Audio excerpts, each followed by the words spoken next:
Hey everyone, Dukin is here with a new series I'm calling Game Tape Review. In an effort to get better, I often rewatch my games when Trials is over, so I figured I might as well make a video about my own mistakes and what I did right, figuring you guys would be able to learn something from it. I fully expect not everyone is going to agree with everything I say, so as always, I'm open for a discussion on my points. Today's video is a breakdown of the first game of a ticket with Johnny G, who is a Reddit user, friend, and follower of my stream. He's a good player and he understands the flow of Trials, and he graciously allowed me to use him in this video, so thank you for that, Johnny, I appreciate it. The average elo of our opponents was about 1450, and they played pretty well, so GG's to them. Let's get started. We normally sit back and look for a pick in the first round of a game just to kind of feel out our opponent's sniping skills.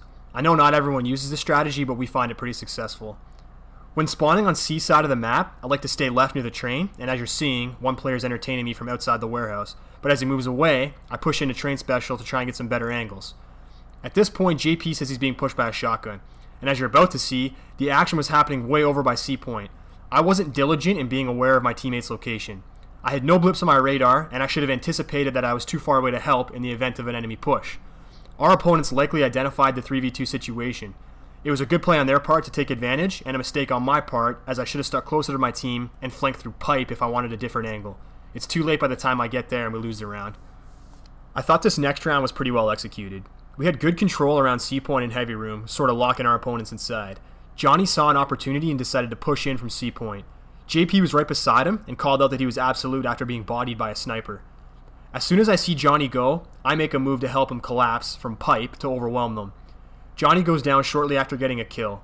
I'm going to stop it right here. I knew JP was going to be a second behind because he was still regenerating from being bodied. At this point, I made a decision that I knew I was also going to go down, so I wanted to inflict as much damage as possible so JP could clean up. That's why I threw a skip grenade as soon as I got in, and then held the trigger down on the last word until they finally finished me off. I kill one and leave the last player low. I don't remember if JP was regenerating or if he was planning on getting the res, but I called him off of both by saying one shot. In that situation, you don't need your health and you don't need a res.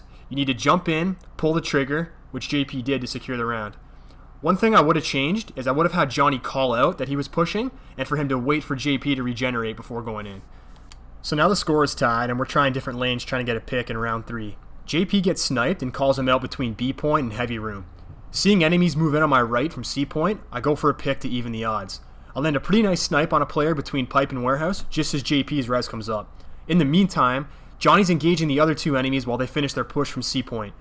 I would have liked to have seen Johnny hold them off while I got the res, instead of engaging them in a full 1v2. Getting a grenade in a choke point or laying cover fire down from C special box would have worked, but nonetheless, he engaged the enemies and took one of their shields out before going down. One problem is, he never called out how much damage he did, which matters, because if I know an enemy is below half health, I'm going to go in with a melee based on how close he was on my radar. If they aren't damaged, I might want to back off and get a better line. Johnny's a good player, so I assumed he hurt someone. Fortunately, the weaker player is the one I run into first. I get the melee kill and finish the last player off with the last word, knowing that if I went down, JP was right there to clean things up. Round 4 was a very sloppy round. We're just looking to get a pick when someone rushes in at us. I think his plan was to stick me with a flux grenade, which he almost did. I called my team over for a team kill, but we ended up letting him get away. There's nothing terrible there until I make a big mistake. While reloading, I walk right into a sniper lane. Terrible play, and my enemy made no mistake. I should have reloaded from behind cover, or pulled my sniper out to challenge, or jumped through the line to get my head away from where his reticle is sitting. Anything but walking right into it. Fortunately for me, JP bails me out and returns the pick, dropping our enemy on train special. I'm not sure if Johnny got team killed or lost a 1v1, but either way, I would have liked to see him come closer to us and avoided engagement. We're about to get a res, which puts us in a 3v2 situation with strong orb control, so there really isn't a reason to engage in a 1v1. He goes down in front of Bravo tree and we return fire. Given that the game is early, I already have my super, and likely no one else has their super, I should have popped it right here. My enemies are close enough to me that I would have been able to get at least one kill. JP could have gotten the res while I pushed out and potentially ended the round right then and there. Instead, we end up pushing our enemies back and get the res. I see a blip on my radar, figure I have a decent enough of a line with good cover, and I manage to get a pick. This whole time, no one on my team, including myself, covered the other orb. We should have moved over to control the orb as a team instead of spreading out. This was a team error, as the last man ended up getting the res. Fortunately, JP got him down pretty quickly, and we then collapsed on the last player. A team of equal skill would have beaten us in this round based on how sloppy we played. There's not much to say in round 5 and 6. I'm not even going to show it in the video. Basically, JP pushed inside heavy with his golden gun. Johnny followed, and they both got shotgunned. I then died to heavy. In round 6, Johnny pushed with Storm Trance. I got Nova Bombed. Johnny got team killed, and JP was taken out by a Blade Dancer super. We were basically overpowered by supers. There's not really a whole lot to learn from there. We'll pick it up again in round 7 with the score tied 3-3. I know the other team has another Blade Dancer super. He's the only player with a super other than mine, so I figured I'd go in and push with it.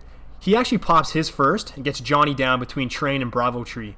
I briefly hardscoped the end of the warehouse, the reason being, if the Blade Dancer walks through, I can get a low risk shot off from decent distance. I keep an eye on my radar and see him approaching my right to come up behind me. Knowing he left the orb, I then move through the warehouse towards Johnny. JP calls out that he's being approached by the Blade Dancer. With 2 enemies on my radar, knowing neither of them are the Blade Dancer because he's pushing JP, there's an opportunity to get a pick and a res if I pop my super. I do so, killing one just outside warehouse and grabbing Johnny.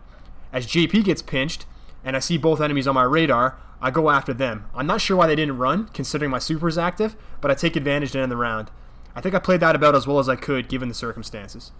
There's nothing really special in round 8. I'm really only showing it so you guys don't feel like I ripped out the last page of a book or something. We just flipped initial spawns, and then we entered heavy room from alpha spawn. JP takes 2 enemies out. Johnny and I then collapse on the last enemy, backing away through the pipe.